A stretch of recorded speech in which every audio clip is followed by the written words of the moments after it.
السلام عليكم ورحمة الله وبركاته. أهلا بكم أعزائي المشاهدين.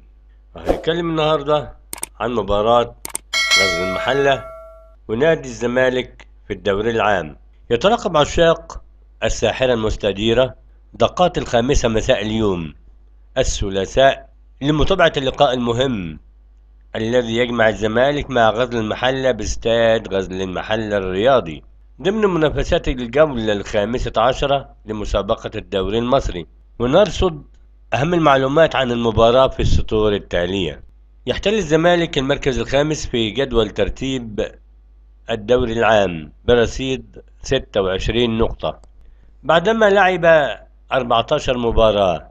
حقق الفوز في 7 مباريات مقابل 5 تعادلات وتلقى هزيمتين، وسجل لاعبوه 22 هدفا وتلقت شباكه 10 أهداف، فيما يحتل غزل المحلة المركز السابع برصيد 22 نقطة بعدما لعب 14 مباراة. حقق الفوز في 6 مباريات مقابل 4 تعادلات و4 هزائم، وسجل لاعبوه 13 هدف وتلقت شباكه 16 هدف.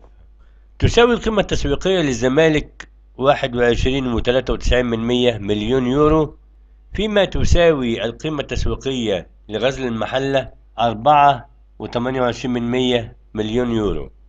ولم يعرف الزمالك طريق الفوز في آخر 5 مباريات في الدوري، ففي آخر 4 جولات بالدوري الممتاز خسر من أسوان والأهلي وتعادل مع الداخلية والاتحاد السكندري.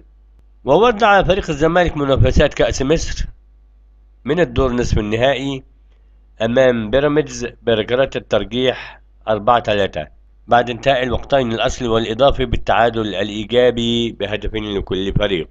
ويستعد فريق الزمالك لخوض مباراة جديدة بالدوري المصري حينما يحل ضيفا على غزل المحلة مساء اليوم الثلاثاء باستاد غزل المحلة ضمن منافسات الجولة الخامسة عشرة لمسابقة الدوري المصري. ويستعد الزمالك لمواجهة غزل المحلة في الخامسة مساء اليوم الثلاثاء باستاد غزل المحلة ضمن منافسات الجولة الخامسة عشرة لمسابقة الدوري المصري.